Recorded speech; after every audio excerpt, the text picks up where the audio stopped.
Contract marriage جو ہے اس کے حوالے سے فرمائیے گا کہ کیا اس کی اجازت ہے ہمارے معاشرے میں، اسلامی معاشرے میں؟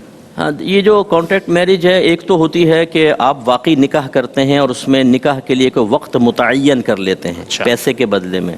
اس کو شرعی اصطلاح میں متعہ کہتے ہیں، جو شروع اسلام میں جائز تھا، پھر سرکار نے منع کیا، پھر جائز ہوا اور پھر قیامت تک کے لیے منع کر دیا گیا. جب خیبر کا قلعہ فتح ہوا اس کے بعد سرکار نے قیامت تک کے لیے منع کر دیا. اس کی صورت یہ ہوتی ہے کہ آدمی ایک عورت سے کہے میں تم سے 1 سال کے لیے نکاح کرتا ہوں اور اتنے تمہیں پیسے دوں گا.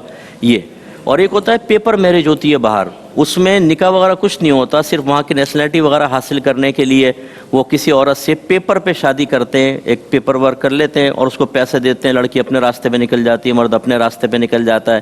یہ تو دھوکہ اور فراڈ ہے.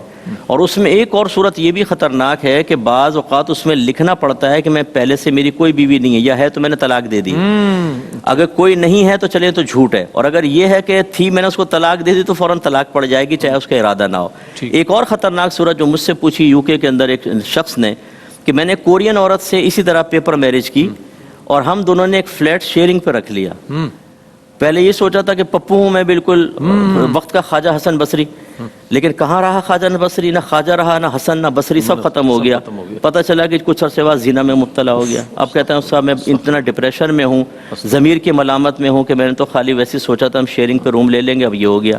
تو لازم بات ہے بھیڑوں کے چھتے میں ہاتھ ڈالیں تو وہ 10 دبوسی تو کرنے سے رہیں، وہ لازم بات ہے ڈنگی ماریں گی، وہی ہوا پھر یہاں پر. اچھا وہ سب ایک ریلیونٹ اس سے ایک سوال اور ہے، مسیار بھی ہے، اس کے بارے میں کیا کہیے گا؟ عرب دنیا میں اس کو بھی وہ کنسیڈر کیا ہے، وہ بات ہوتی ہے، اس پہ بھی ڈیبیٹ ہوتی ہے. دیکھیں مختلف قسم کے نکاح جو ہیں، ہمارے جو نبی کریم صلی اللہ علیہ وسلم نے تعارف پیش کیا اس نکاح کو بنیاد بنائیں، باقی سارے نکاحوں کو ختم کر دیں. یہ نکاح موقت بھی ہوتا ہے کہ وقت کے لیے بس اس میں پیسہ نہیں ہوتا، نکاح موقت کر لیتے ہیں. اس طرح نکاح شغار بھی ہوتا ہے. نکاح شغار یہ ہوتا ہے کہ ہمارے تو وٹا سٹا ہوتا ہے نا، لیکن اس میں ایسا ہوتا ہے، شرط یہ ہوتی ہے کہ جی تم اپنی بیٹی مجھے دے دو، یعنی میرے سے نکاح کر لو، اپنی بہن کا سمجھ، میں اپنی بہن کا تمہارے ساتھ کر لیتا ہوں، اور یہ نکاح کرنا ہی مہر ہوگا. اچھا یہ نکاح شغار یہ تب بنتا ہے، وٹا سٹا منع نہیں ہے، وہ شغار نہیں ہے، یہ ہے شغار.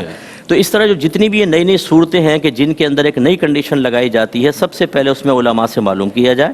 اگر وہ پرمیشن دیں تو کریں، ورنہ جس طریقے سے تجارت میں ہم نے کل مال حرام پہ بات کی، اس سے مال حرام ہو جاتا ہے، زندگی تباہ ہوتی ہے. ایسے جو اگر نکاح حرام ہو جائے اس سے بھی زندگی تباہ ہو جاتی ہے. اب جیسے بھی ایک میرے شاگرد یہ عالم ہے، سندھی بچہ ہے، اس نے کہا ہمارے گاؤں میں ایسے نکاح ہوتا ہے کہ جا کے وہ لڑکی سے کان میں پوچھتے ہیں تمہارا نکاح فلاں سے کر دیں. اچھا گواہ کھڑے ہوئے یہاں پہ ٹوٹرو، انہوں نے بتا دیا ہاں کر دیں جی. آ کے پھر دولہا کے کان میں کہتے ہیں ہم نے تیرا نکاح فلاں سے کر دیا. گواہ نہیں سن رہے. اچھا کہتے ہیں اس لیے تاکہ کسی کی بچی کا نام اجنبیوں کے سامنے نہ آئے. واہ سبحان اللہ. اسکول میں جائے، کالج میں جائے، حج پہ جائے تو فوٹو بھی کھینچے، سب ہوں. یہ تو نکاح فاسد، اگر گواہوں نے نہیں سنا تو بھی بتاؤ. کہیں گے ہمارے تو پورے گاؤں میں سب کے نکاح ایسے ہیں. اور نکاح فاسد میں جسمانی تعلق حرام ہوتا ہے اور پیدا ہونے والے بچے ولد الحرام ہوتے ہیں. ولد الزنا نہیں ہے، ولد الحرام. یہ جہالتیں جو ہیں کہ ہم نئی نئی پھلجڑیاں نکال لیتے ہیں اور شریعت کو چھوڑ دیتے ہیں تو یہ نتیجے نکلتے ہیں. ٹھیک ہے.